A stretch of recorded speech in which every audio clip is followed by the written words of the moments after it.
when you hear what I've got to say, I'm sure you won't be able to turn your head away.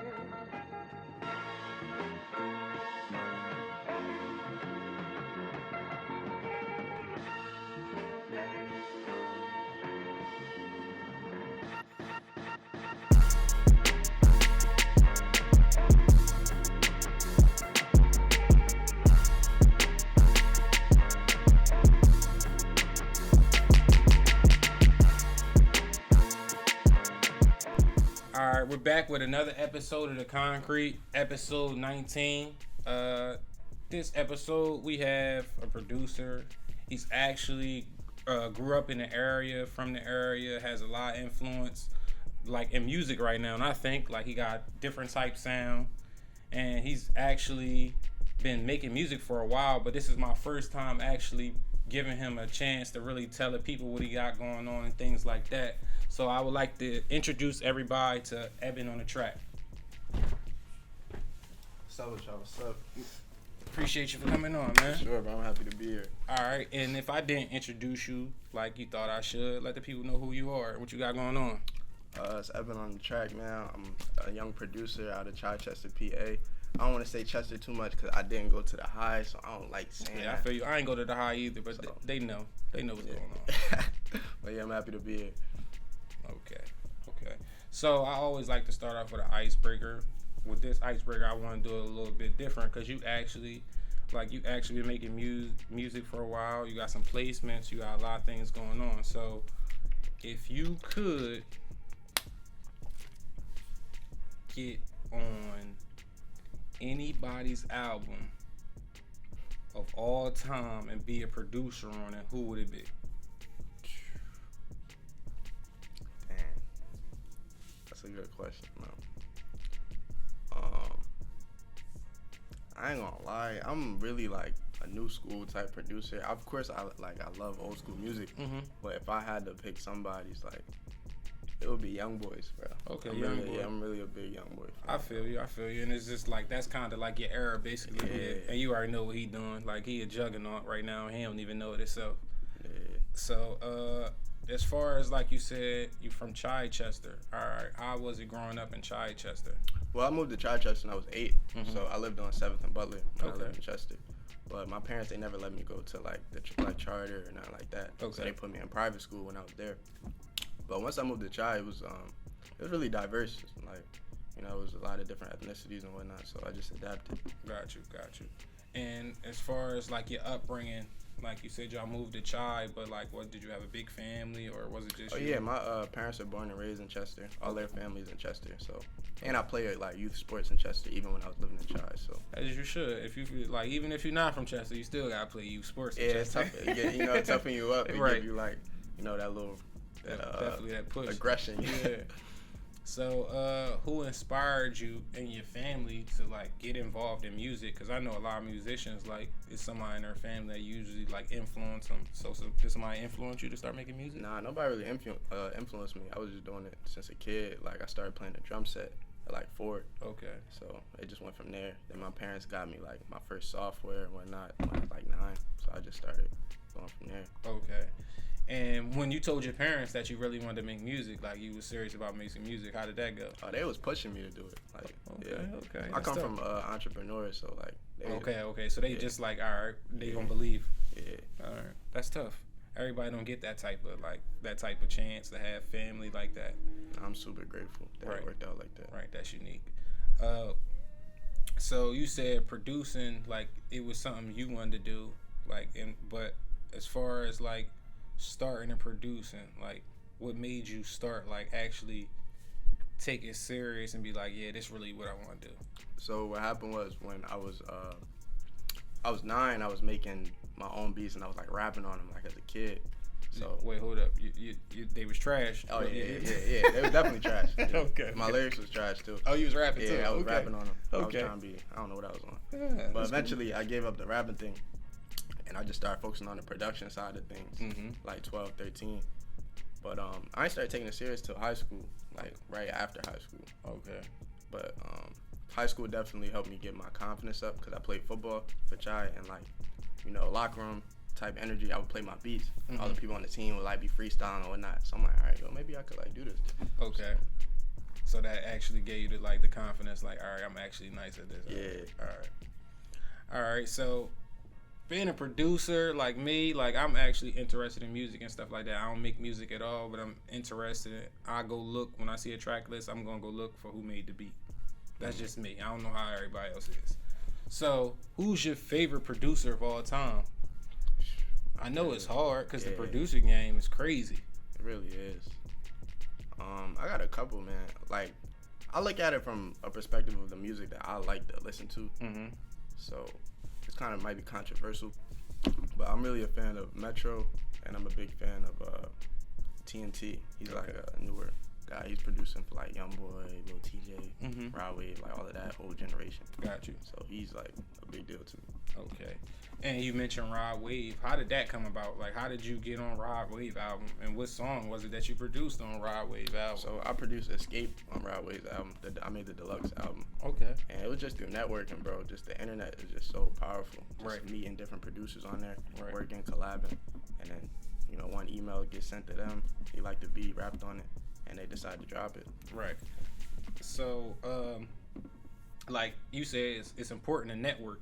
How important is it though, like being a producer, excuse me, and you working with different producers and stuff like that, and you're using like social media, basically you saying like Instagram and stuff like that. So you basically was just DMing people and just networking that way. Social media is everything, but like I can't express that enough. Like I wouldn't have this type of career if it wasn't for Instagram and YouTube. That's where YouTube is where I first started kind of popping off in the producer community. Okay. You know what I'm saying? That's when rappers was going on there, I need a such and such type beat. You know? Well that's originally what I was doing. I was posting type beats and whatnot, but the money wasn't coming in. So I'm like, man, I gotta think of something else. So in the producer world, it's something called loops. Yeah, I know what loops is. Yeah, so I started making loops and selling loops on YouTube, and that's when I started seeing like crazy growth. I'm like, yo, like stuff started taking off. And it's crazy now. It just seems like everybody, rather than people making their own, they're going to go buy them now. For some reason, I don't know why. Yeah, there's definitely a little wave right now of people doing that. All right. So as far as beats and stuff like that, what type of programs do you use? I use FL Studio. Okay. The basic, you feel me? The basic. That's tough. Like a lot of people think Fruity Loops kind of like, I don't know, they think it's like old fashioned or stuff like that. But look, all the producers I know still use it and still making fire. So I don't know what it is and how they doing it, but it's still working for them. Yeah, with FL, I kind of got introduced to that when I was like 14. It was a dude up the street from me that also like made beats, and he taught me like what FL was. And I was using Mixcraft before that. And once he introduced me to FL, I'm like, yo, like this is different. Like this is what I need to be using. It was way more simple for you. Yeah, I started FL at 14. Okay, that's tough. And as far as making music and stuff like that, how is your process? Like everybody have a different process with making music. How's your process? Like how did you sit down and create a beat? What do you start with? What do you end with? I usually start with the melody, but if I'm using a loop, I just go straight to the 808s. Okay. And I'll get it like on that way. And it's always good to like try to imitate rappers' flows when I'm doing it, you know, so I can get an idea of who I hear on it. Okay. I actually hear producers doing that before too. So I definitely understand it. So you basically like coming up with a melody and then you trying to figure out what flow yourself works for. Exactly. That's tough. And as far as your everyday motivation, like what keeps you inspired to keep doing this and keep making music? I'm just trying to be better than I was yesterday. Kind of look at it like that. It's really easy to get complacent, and I've dealt with that myself before, where I've noticed myself like kind of slacking. I'm like, you know, I did this, I could chill a little bit. But it really just comes down to self-discipline, and that's anything in life. So it gets tough sometimes keeping yourself that type motivated. Right. But it just comes down to discipline. Okay. And I know being a producer, like you can have fire beats, but if nobody hearing them, they're never going to get picked. It's all about your brand. Yeah, it's all about your brand and how you market them. So how do you shop your beats? Like, how does your process of shopping your beats to artists? Well, I have a store, so I'll do it that way. And the same thing with kids. I just post both of them on my store, and I promote them on YouTube. Okay, but I'm saying as far as like big artists don't go. Do big artists use the store too? Nah, big artists are on YouTube though. Okay, Yeah, so they actually be big artists. Yeah, okay. Big artists are on YouTube. It's crazy. Okay. Like a lot of people think that that people that are signed to labels they only working with the most exclusive producers, but they're on YouTube too. Right. A lot of people get placements from there. Okay, and what is the 111 music group? I see that, like, I looked it up and seen what was going on. Like, what is it, and how did it come about? So it's a label that me and my boy Othello B started. It's kind of from the same area.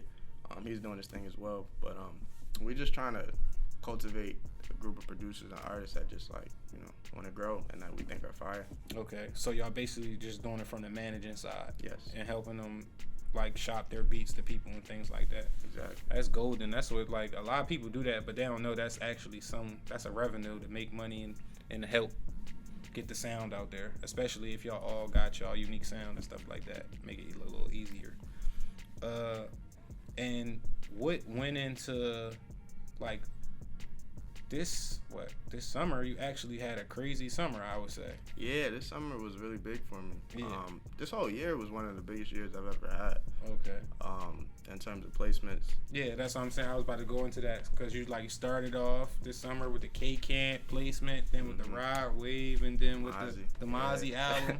Like, you don't know. That's another reason why I had you up here too. Like, if you go to my iTunes, these are 3 people that's always in my joint. Wow. Like, always. K-Camp got to be in my joint. Rod Wave got to be there. Mozzy always got to be there. That's fire, yo. Yeah.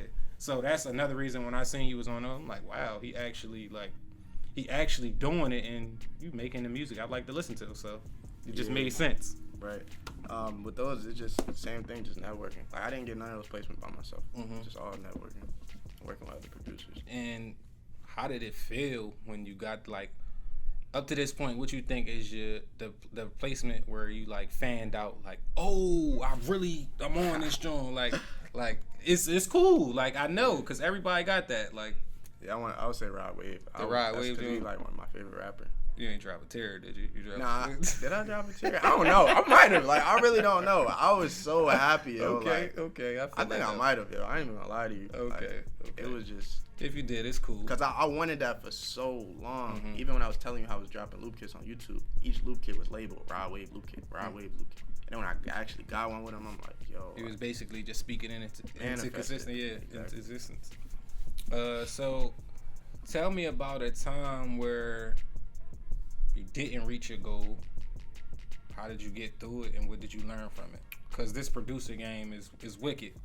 Time I didn't reach my goal.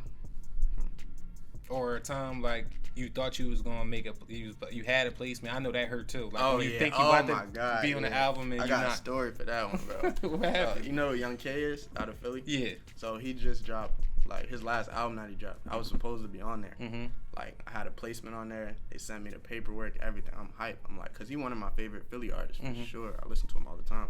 So I found out I got the placement, sent the email, I signed the producer agreement, sent it back, and I get an email like the day before it comes out. They're like, sorry, this song didn't make the final cut. I'm like, yo. But that just it hurt, but that ain't do nothing but just get you right back in the studio. Like, all right, I gotta make something else. Yeah, definitely. Yeah, that's why I say you basically learn something from it at the end of the day. Like, all right, this wasn't the one, but you can get back in there. That hurt though. Definitely hurt. It's supposed to hurt. If it didn't hurt, it wouldn't be important. Yeah. So, as far as artists you want to work with in the future, like, you work with a lot of artists up to this point, and you very young. So, who you think you want to work with in the future? I kind of said this before, but Young Boy. Okay. No, but I'm saying, as far as other than Young Boy, like, right now, like, it's over right now. He locked up right now. So, yeah, it is over right now. Outside of him. Because those 3 artists that I named, like K-Camp, Rod Wave, and Mozzy, like, they all seem like 3 different type artists. Yeah, the Rod Wave was the biggest one for me. That was like my main like goal. Like, and then once I did it, I'm like, dang, like, I gotta come up with some new goals. You gotta get some new goals then. Yeah, so I mean, I would say Lil Baby. I really like Lil Baby. That's tough. That's tough. Maybe Meek. That's tough. That's tough too. And being around here, like, you keep getting your sound heard by people. You on the three to like. I think the whole industry listen to these three people. They might not say it, but the whole industry listen to those three people. Definitely. It just being in this area doing that. I'm trying to be like just more grateful, you know, because like the more stuff you do, it's just like it kind of you don't really look at it as big anymore. And one thing I can say, like you being from here, keep repping that. I'm from Chichester. Like if that's where you from. Like if that's what got you to this point and got you to where you at right now, you from Chichester. But you don't know, like if you keep repping that, you just putting the whole world onto it. Like, cause sooner or later, just like I say, I look up producers and stuff like that. People gonna look up, be able to Wikipedia. That's what I do. I don't know if everybody else does. I still wiki people. Like I just look your wiki up, and I'm like, all right, where he from? What he do? All right, that's how I look up. That's why I still keep 610 on my Instagram bio, just so people know I'm in the Delco area. Yeah, that's what really got me to think you was in the area too. People told me, but I'm like, I never seen him before or anything like that. Yeah, so I live 8 minutes away, bro. Okay. All right, so as far as your top producers of all time. My top producers of all time. 5. Give me 5. I would say Dr. Dre. I would say Metro Boomin. I would say Southside. I would say TM88. Okay. I'm trying to think of who I would go with for the 5th.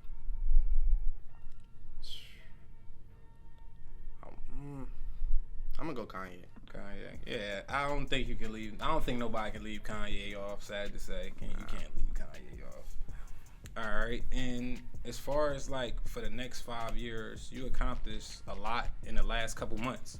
But in the next 5 years, what your plan with the whole 111 music group, your music? What's your plan? The next 5 years, but I just want to expand, just scale my business. Like, I don't look at placements as a longevity type thing, because I'm gonna be honest, I've made more money selling beats and loop kits than I've made working with Rod Waves, working with K-Camp and Mozzy. Like, yeah, with the placement thing, it's the longevity thing. It's the long term. It ain't about the if it comes, it comes. But in order to really make a huge living off of placements, you gotta be like one of those top guys that's in the studio with, you know, those people every single day.